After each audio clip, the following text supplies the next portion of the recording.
ქართული ოცნების დეპუტატობის კანდიდატი ყვარელი ლაგოდეხში გურამ მაჭარაშვილი ამომრჩეულებთან შეხვედრას მართავს. ის ლაგოდეხის რაიონის სოფელ გვიმრიანისა და აფენის მოსახლეობას შეხვდა. ქართული ოცნების შეხვედრა გვიმრიანისა და აფენში დაპირისპირების ფონზე მიმდინარეობდა. გურამ მაჭარაშვილი ქართული ოცნებიდან მაჟორიტარობის კანდიდატი ლაგოდეხის და ყვარლის რაიონში, ნაციონალური ყვარლის რაიონის. ვარ პროფესიით იურისტი.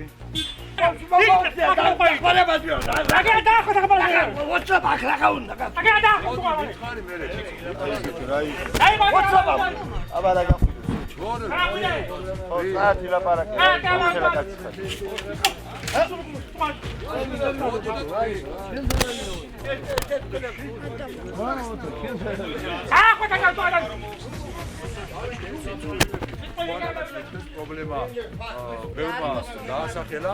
ნაფერს არ მოვიდა ჩემო ბიჭო. 4 წელიწადი ვიარე ამ თავრობაზე შეურაცხყოფა არ მიმიყენებია და მე მომაყენე შეურაცხყოფა. მე მომაყენე შეურაცხყოფა არ მჯერა მე თქვენი არა. ამ ოცნების არ მჯერა. პირდაპირ გეუბნები და არ მჯერა. დაწარჯული შვილი რომელი მიწის ან რომელი მიწა უნდა დაამუშავოს.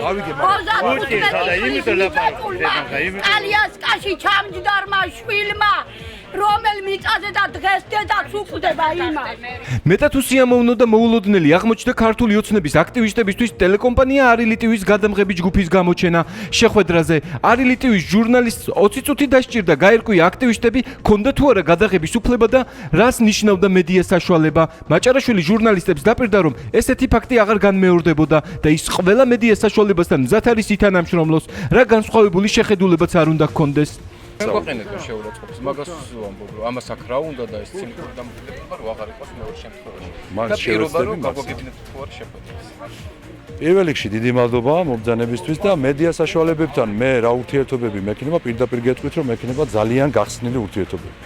იმიტომ რომ მოგახსენეთ რომ დღემდე მუშაობდი გუბერნატურის მოადგილე და შეგიძლიათ თქვენ კოლეგებს კითხოთ როგორი ურთიერთობა მქონდა მედიასთან, პრობლემები მქონდა თუ არა და საერთოდ რა გახსნილი ურთიერთობა მქონდა თუ არა. ამიტომ პირდაპირ მინდა გითხრათ, რომ ნებისმიერი ფორმატით, ოღონდ იმ შემთხვევაში, რა თქმა უნდა, თუ იქნება ამისი ფიზიკური შესაძლებლობა, გექნებათ საშუალება, რომ მიიღოთ ან ინტერვიუ ჩემგან, ან თუნდაც სატელეფონო ზარით, ან აუცილებლად კომუნიკაცია იქნება კიდევ მეორე ფიზიკური შესაძლებლობების შემთხვევაში. ეხლა თუ სადმე ან შეხვედრაზე არ ვარ, ან რაიმე სხვა სახის საქმით არ ვარ დაკავებული, აუცილებლად მედიასთან მეხსნება თქვენთან არა მარტო, საერთოდ ყველა მედია საშუალებასთან მექნება ძალიან გახსნა. გურამ მაჭარაშვილმა მოსახლეობასთან აქცენტი გააკეთა გზებისა და სანიაღური არხების პრობლემაზე, რაც ამ სოფლებს წლებია პრობლემათა აქვთ. ადგილობრივები იმასაც აღნიშნავდნენ, რომ ხელისუფლება მათთან არ თანამშრომლობს და არ ინტერესდება სოფლის პრობლემით. ხალი მოდის აქ წდება, ყველაფერი ინტერნეტი მოვიდა აქამდე შეწყდა, ყველაფერი აქ წდება. ხალი გვაქვს,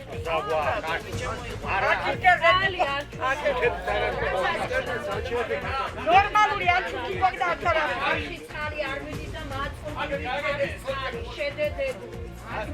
არხიც კი არა გვაქვს, არხი რა. აი ელემენტარულად თქვა დღეს 25 საუკუნის თუ კი ინტერნეტი შემოდის აქამდე. ეხლა მოვთვალ შეიძლება თელუბანში არ იყოს იმდენი ახალგაზრდა, რაც იმ პატარა უბანშია. ნუ თუ არ ჭირდება. ბოლოს პირველი კომენტარი გააკეთა მაჭარაშვილმა ტელეკომპანია არილი ტივთან მის მიზნებზე და რეგიონის განვითარებაზე. განმეორდები აქ თქვენ თვითონ მოისმინეთ შეხვედრაზე, ხომ? ჩვენ ახლა დღეს ვიჩვენებთ მაჟორიტარობის კანდიდატებს, ხო ესეა? მაჟორიტარების კანდიდატი, რომელიც უნდა იყოს საქართველოს პარლამენტში. მას უნდა ახასიათებდეს და კონდეს ისეთი თვისებები, რომელიც გამოადგება რაიონს საქართველოს პარლამენტში და სამთავრობო დაწესებულებებში, გამოცდილება უნდა ქონდეს შესაბამისი და შესაბამისი პროფესიის უნდა იყოს. მე ეს ყველა კრიტერიუმი მაქვს და ქართულ მოცემამ გადაწყვიტა, რომ ჩემი კანდიდატურა და იმავდროულად მე ვარ ამ კუთხის შვილი, იყო გამართლებული და დასახელებული იყო ლაგოდეხის და ყვარლის რაიონის შესაბამის სოფლებში. კი ბატონო, პრობლემები არის შიდა საუბნო გზებთან დაკავშირებით. სასმე წყალთან დაკავშირებით, რომ დაქცევა ხდება, მაგრამ ყველას არ ყოფნის. არის რაც თქვენ ახლა აქ მოისმინეთ, საძოვრებთან დაკავშირებით და ასევე ტყეში შეშის მოჭრასთან დაკავშირებით. ასევე აქვს ხალხს პრობლემა, რომ კომუნიკაცია იყოს უფრო ხშირი. რაც ჩამოვთვალე ამ ყველაფერში, მე ნამდვილად მომს გამოცდილება კიდე გეტყვით, რომ ჩემი კონკურენცია არის საქმეებთან ბრძოლა.